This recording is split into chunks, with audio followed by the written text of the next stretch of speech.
안녕하세요. 톡톡 증산도 시즌2 진행을 맡은 이미양 포종입니다. 전희수 수호사님과 하민석 포종님 자리에 모셨습니다. 안녕하세요. 안녕하세요.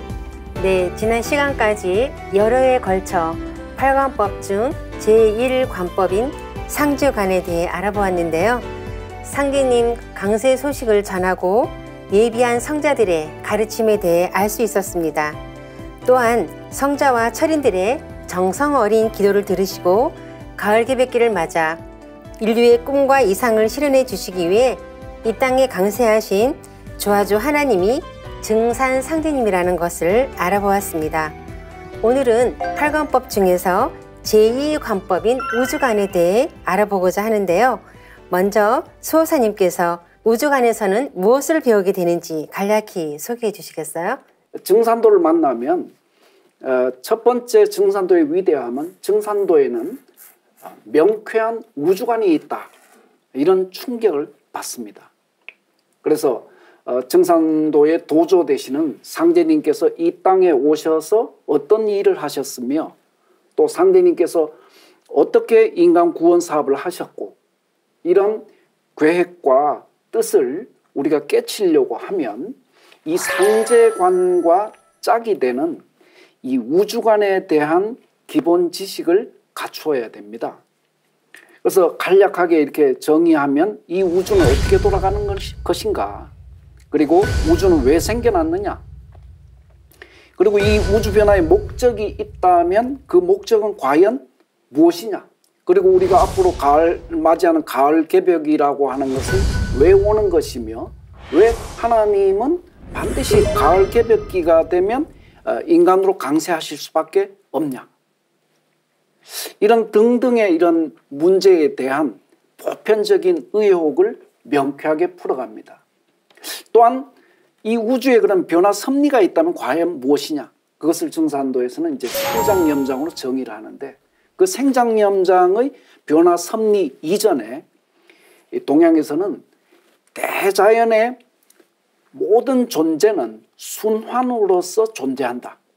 동양의 이런 순환 우주론, 이런 것들을 통해서 최종적으로 이 우주의 존재 이유와 목적을 통해서 결론적으로 인간은 왜 태어나는 것이며 인간의 어떤 삶의 목적은 무엇이 되어야 되는가에 대한 명쾌한 해답을 얻을 수 있는 그 바탕이 되기 때문에 우리는 반드시 우주관 공부에 시간을 내서 이 증산도의 우주관이 뭐냐, 이런 거에 대한 깨침을 얻을 필요가 있다고 볼 수가 있겠습니다.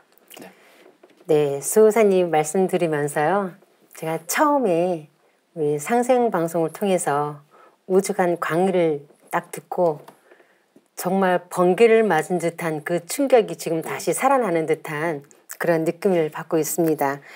너무나 놀라웠었거든요. 이런 진리가 있었다는 것을 그제서야 알고 저도 너무나 큰 충격을 받았었습니다. 우리 삶의 목적이 무엇이고 또 우주는 어떻게 돌아가는지 또 누구나 그렇게 궁금하게 생각하는 그 주제가 바로 이 우주관에 대한 문제 아닙니까? 이에 대해 알아보는 것이 우주관이란 말씀이신데요. 그동안 종교와 철학, 과학에서 이에 대한 해답을 찾고자 했다고 할 수 있을 것 같습니다. 그래서 우리가 이제 종교를 다 나름 갖고 있고 혹은 갖지 않은 분들도 있는데, 결국 그 조아주 하느님은 인간에게 생명을 부여할 때 두 가지 신비를 밝히라는 천명을 내려줬다고 볼 수가 있습니다. 하나는 인간 자신에 대한 신비를 푸는 거고요. 나머지 하나는 인간을 둘러싼 삶의 무대이자 생명 활동의 바탕인 하늘 땅에 대한 대자연의 신비를 푸는 것, 그 두 가지에 대한 숙제를 주셨는데, 그래서 그 인류가 종교와 과학이라는 양 문명의 금자탑을 세운 셈인데, 공자님은 주역 개사전에서 그 신비를 푸는 어떤 방식으로 딱 간명하게 힌트를 주신 게 뭐냐면 근취저신하고 원취저무라라고 해서, 그 신비를 풀고 싶다면 가까이서는 자기 몸에서 찾고 멀리서는 저 우주에서 찾아라, 혹은 또 이제 우주가 궁금하면 내 몸에서 찾고 내 몸이 궁금하면 우주를 보면 알 수 있다라는 그런 건데요.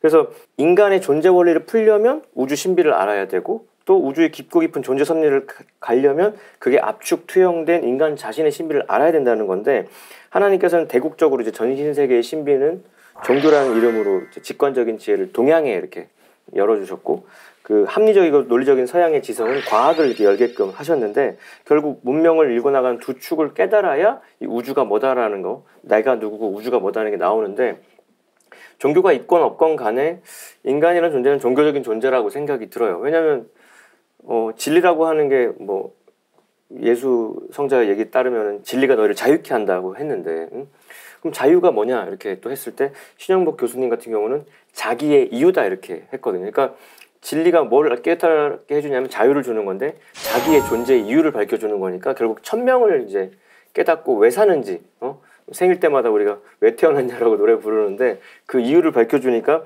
그걸 깨달은 자의 삶과 모르는 자의 삶은 전혀 이제 발걸음이 다르잖아요. 그래서 결국 종교는 그런 인생의 근본 문제, 왜 태어났는지 무엇을 왜 사는지 그 인생의 근본 문제에 대한 해답을 제시하기 위해서 온 건데 결국 그 모든 종교가 방식은 달라도 한 가지로 얘기하는 건 뭐냐면 인생의 근본을 깨닫고 스스로 이제 새로워지라는 얘기고요.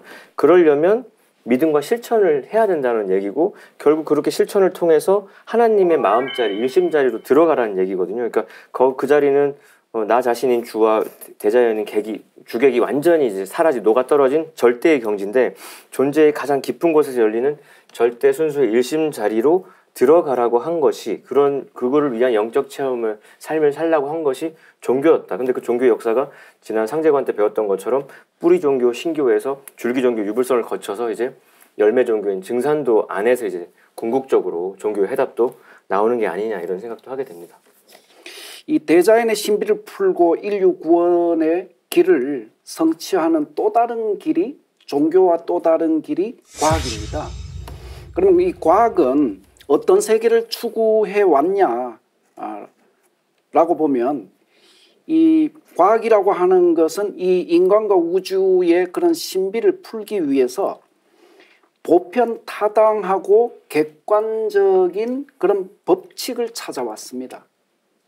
뭐 쉽게 말씀드리면 우리가 이성과 합리로서 이렇게 서로 뭔가 이렇게 인정할 수 있는 종교를 초월해서 종교라는 것은 믿음이 없는 사람은 타 종교를 인정하기 어렵지 않습니까? 예. 과학이라는 것은 그 종교를 초월해서 그것이 합리적이고 이성적이면 종교가 다르더라도 결국 인정할 수 있는 부분이거든요. 그래서 보편 타당하고 객관적인 법칙을 찾아왔다 이렇게 정의할 수 있고요.